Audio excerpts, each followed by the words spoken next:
Boa tarde, em sintonia com a nossa sessão de saúde, às 17 horas na sexta-feira. Vamos à prece, trabalhando junto com os nossos amigos espirituais, que nunca param o trabalho, né? Pai nosso que estás no céu, santificado seja o vosso nome. Venha a nós o vosso reino, seja feita a vossa vontade, assim na terra como no céu. O pão nosso de cada dia nos dai hoje. Perdoai as nossas dívidas, assim como nos perdoar os nossos devedores. Não nos deixeis cair em tentação, livrai-nos do mal. Graças a Deus e graças a Jesus. Eu queria falar hoje sobre as responsabilidades do espírito. Uma reflexão sobre essa frase: a quem muito é dado, muito é cobrado. São muitas as nossas responsabilidades, né? E começando, vamos ler então o Evangelho, capítulo 18. Muitos os chamados e poucos os escolhidos. A quem muito foi dado, muito será pedido. Porque aquele servo que soube a vontade de seu senhor e não se apercebeu e não obrou conforme a sua vontade, dar-se-lhe-ão muitos açoitos. Mas aquele que não a soube e fez coisas dignas de castigo, levará poucos açoitos, porque a todo aquele a quem muito foi dado, muito será pedido. E ao que muito confiaram, mais contas lhe tomarão. É de Lucas. Jesus lhe disse: eu vim a este mundo para exercitar um juízo, a fim de que os que não veem vejam, e os que veem se tornem cegos. E ouviram alguns dos fariseus que estavam com ele e lhe disseram: logo também nós somos cegos? Respondeu-lhes Jesus: se vós fossem cegos, não teríeis culpa. Mas como agora mesmo dizeis, nós vemos, fica subsistindo o vosso pecado. Isso é de João. Estas máximas encontram, sobretudo, a sua aplicação no ensinamento dos Espíritos. Quem quer que conheça os preceitos do Cristo é seguramente culpado, se não os praticar. Olha a nossa responsabilidade, né? Mas além de não ser suficientemente difundido o Evangelho que os contém, senão entre as seitas cristãs, mesmo entre estas, quantas pessoas existem que não o leem, e entre as que o leem, quantas não o compreendem. Disso resulta que as próprias palavras de Jesus ficam perdidas para a maioria. O ensinamento dos Espíritos, que reproduz essas máximas sob diferentes formas, que as desenvolve e comenta, pondo-as ao alcance de todos, tem sido de particular, ou seja, não é circunscrito. Assim, todos, letrados ou não, crentes ou descrentes, cristãos ou não cristãos, podem recebê-lo, pois os Espíritos se comunicam por toda a parte. Nenhum dos que o recebam diretamente ou por intermédio de outros pode pretextar ignorância, ou pode desculpar-se com a sua falta de instrução ou com a obscuridade do sentido alegórico. Aquele, pois, que não o põe em prática para se melhorar, que o admira apenas como interessante e curioso, sem que seu coração seja tocado, que não se faz menos fútil, menos orgulhoso, menos egoísta, nem menos apegado aos bens materiais, nem melhor para o seu próximo, é tanto mais culpado quanto teve maior facilidade para conhecer a verdade.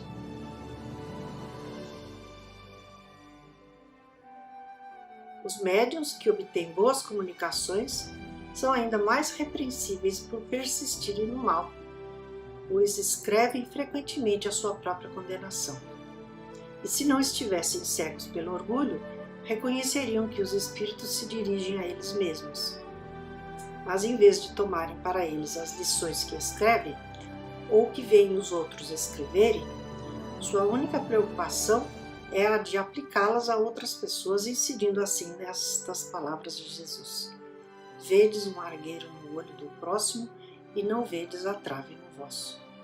Muito fácil, né? A gente vê o erro dos outros mas na verdade nós temos que estar sempre olhando para nós.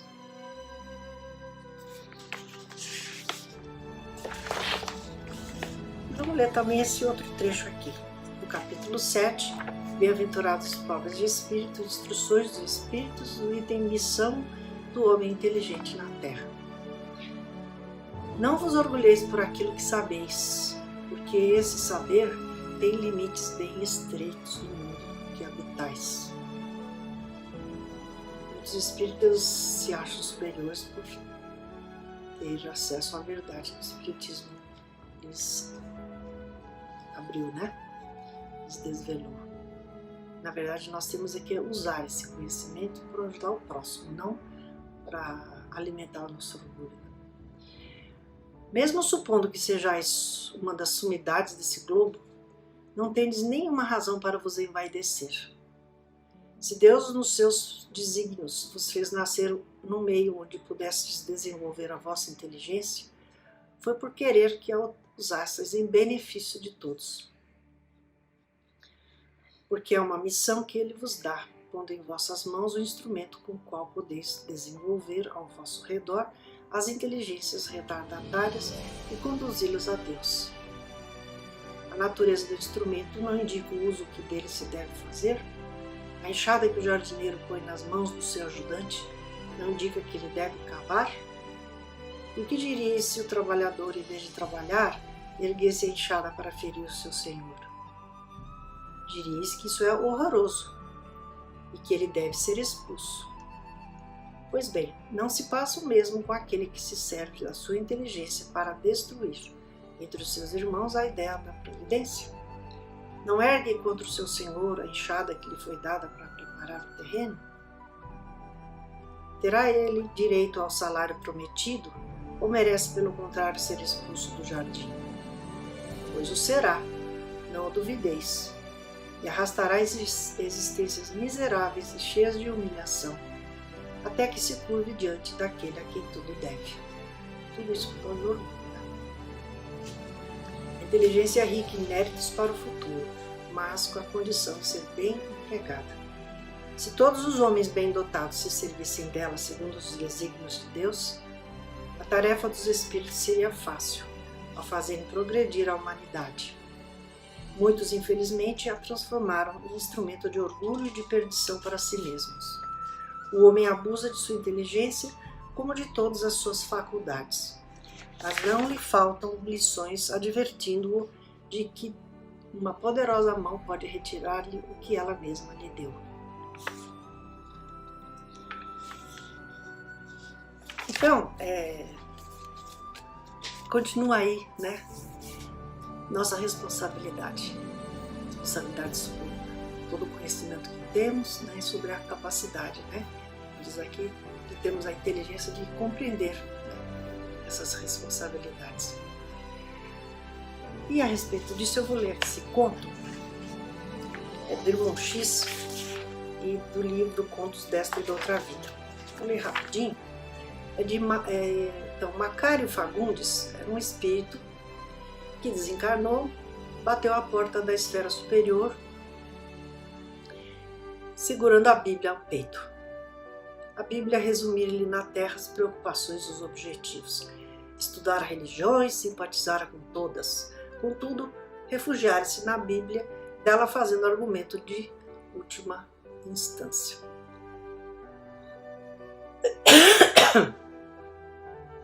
Fora Macário que um amigo, certa vez, lhe perguntou, ele falou: Fagundes, não tenho dúvidas quanto ao Novo Testamento, em que realmente sentimos presença do Cristo. Mas no que se reporta aos antigos profetas, creio que tudo devemos examinar com raciocínio e discernimento. Você acredita, por exemplo, no caso de Jonas, qual vem relatado pelos cronistas? Aceita que Jonas tenha sido tragado por uma baleia, viajando são e salvo dentro dela? Sabemos que tudo isso é falado em sentido figurado, né? Mas aí o Macário responde: a letra do Velho Testamento não pode falhar. Acredito piamente que a baleia engoliu Jonas para que ele cumprisse a missão de que estava incumbido.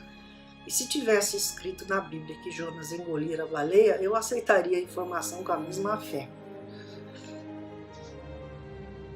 Fé cega, né?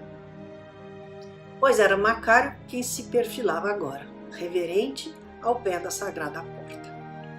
O mensageiro espiritual atendeu e Fagundes explicou, né? Macário Fagundes explicou a própria condição. Vinha do mundo. Fora cristão fiel, perdera o corpo de carne no fenômeno da morte e agora queria um lugar para descanso. Para isso, acrescentava, viver o temor da Bíblia, consagrando-se a ela de alma e coração. Entretanto, Fagundes que fez, e o Espírito diz, né? Fagundes, que fez você com a Bíblia? Indagou. Né? Peço licença, e Fagundes então fala, peço licença para alongar-me um tanto na resposta. Pois gastei a existência analisando ensinamentos e confrontando textos. E o Espírito fala, perfeitamente, você esclarecerá a própria situação como deseja. E aí ele começa a explicar, né? E a expor todo o conhecimento que ele tinha. Adorei a Bíblia como sendo a palavra de Deus em todos os meus dias. Sei que outros estudantes possuem apontamentos mais ou menos diversos de minha estatística pessoal, né? No entanto, posso dizer que a Bíblia está contida em 69 livros, sendo 42 do Velho Testamento e 27 do Testamento Novo. E prosseguiu. O tesouro eterno dentro dos livros referidos está formado em 1.189 capítulos, 31.138 versículos, 774.748 palavras, né? 3.566.512 letras. No meio da Bíblia fica no versículo 8, Salmo 118, e aí ele vai explicando todos esses detalhes, né? O versículo mais longo é o número 9, e entra em todos esses minúcias, né? Creio seja desnecessário alinhar anotações vulgarmente ressabidas. Mas é importante apontar que a Bíblia gastou cerca de 1000 anos para ser escrita. Está traduzida em mais de 1000 línguas e dialetos.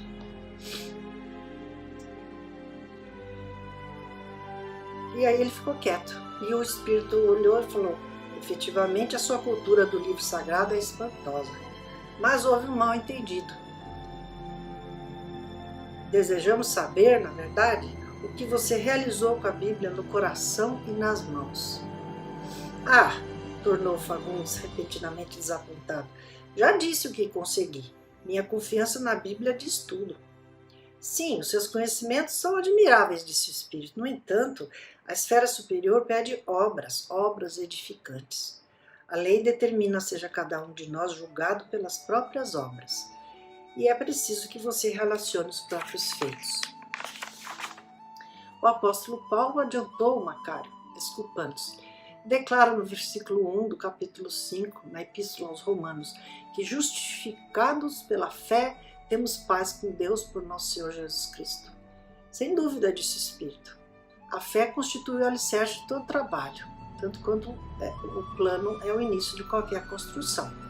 O apóstolo Paulo deve ser atenciosamente ouvido, mas não podemos esquecer a palavra do Divino Mestre, no versículo 34 do capítulo 13 do Evangelho de João.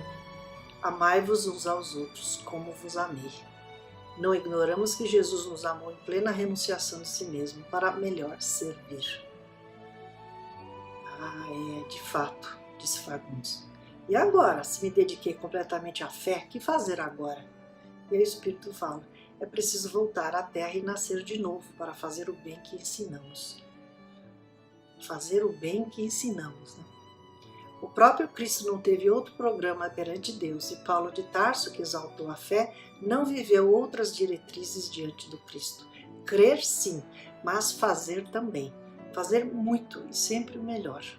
Macário resmungou, chorou, lastimou-se, reclamou, contudo, não teve outro remédio senão aceitar a verdade e nascer de novo. Então não basta a inteligência, não basta o conhecimento, né? Importa o que a gente faz com tudo isso, né? Então, dentro aí das nossas responsabilidades, né? Temos aí a responsabilidade com a nossa saúde, né? Com o nosso corpo, para podermos cumprir bem a nossa encarnação. Temos que cumprir as leis de Deus, né? temos que usar bem, né, o nosso livre-arbítrio, né, fazendo melhores escolhas. Temos que praticar a caridade, né? Caridade, dar o consolo para o próximo, das verdades que nós conhecemos, né? Passar firmeza, passar esperança, passar fé, né? E temos muito compromisso com a verdade, né? E nesse compromisso com a verdade, nós somos muito bons em apontar quando os outros falam coisas erradas, mas temos dificuldade de verificar os nossos próprios erros, né? No que a gente fala e no que a gente faz. Então aqui me diz bem, né? Nesse item, muitos chamados poucos escolhidos, no final diz, né? Vedes um argueiro no olho do próximo, que é o que Jesus fala. Vedes um argueiro no olho do próximo e não vedes a trave do vosso. Então, é muito importante. Temos que ser indulgentes com os erros dos outros e muito rigorosos com os nossos erros, né? Mas não rigorosos no sentido de perceber o erro e ficar cultivando culpa, né? E lamentar pelo nosso orgulho ferido, porque queremos ser perfeitos, né? E ficar remoendo, né? Temos que corrigir o erro e não cometê-lo novamente, né? E ir em frente, né? Temos aí o nosso dever, temos que aproveitar as oportunidades que a vida nos dá, né? E por falar em erro, né? Fazendo uma correção, na semana passada eu falei em espírito mulher, quando o espírito Ek se manifestou, mas na verdade não era espírito mulher, porque o espírito não tem gênero. Ele tinha tido uma existência de mulher anteriormente. E aí na hora da empolgação eu falei espírito mulher, nada a ver. E também no final eu fiz um trocadilho dizendo que Deus podia ter mandado a guerra e mandou a doença. E também não tem nada a ver, porque na verdade Deus não manda nada para nós assim, né? Nós é que provocamos, né? Com a utilização errada do nosso livre-arbítrio. Deus permite que as coisas aconteçam, Ele nos dá o livre-arbítrio para nós fazermos as escolhas. E às vezes fazemos escolhas muito difíceis, né?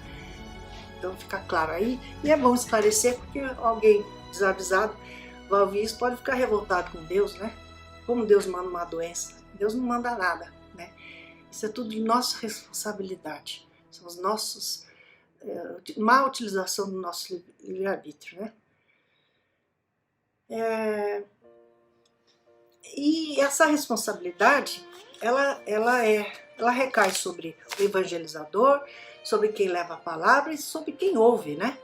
Porque todo mundo tem aí o conhecimento, e nós temos que estar sempre submetendo ao crivo da razão, não é aceitar tudo o que se diz, né?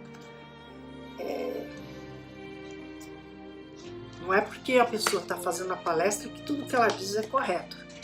Mas cabe a quem ouve, que é espírita, que tem o conhecimento, né? Ter esse discernimento, né?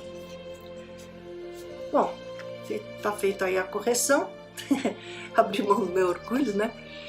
E com relação a essa questão de submeter ao crivo da razão, né? Nós temos aqui no capítulo 19, a fé que transporta montanhas, só para reforçar, né? A fé religiosa, a condição da fé inabalável. A fé necessita de uma base, e essa base é a perfeita compreensão daquilo em que se deve crer. Para crer não basta ver, é necessário, sobretudo, compreender. A fé cega não é mais desse século. Isso é do século XIX, né? Esse texto.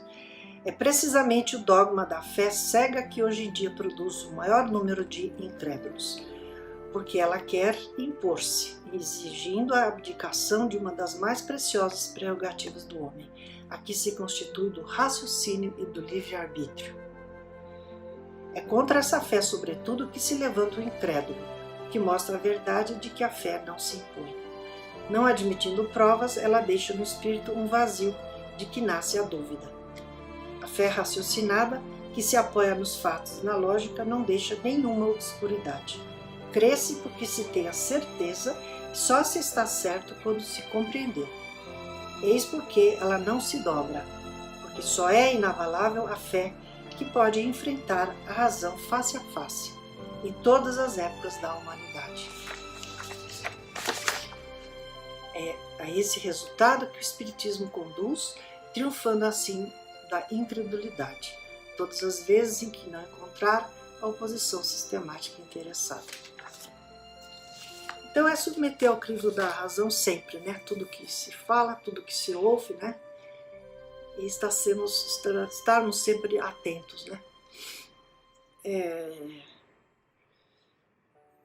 Vamos às vibrações então, pedindo a Deus que nos dê sempre esclarecimento da verdade, que sejamos gratos, né, por termos acesso a essa verdade, que a nossa fé sempre nos sustenta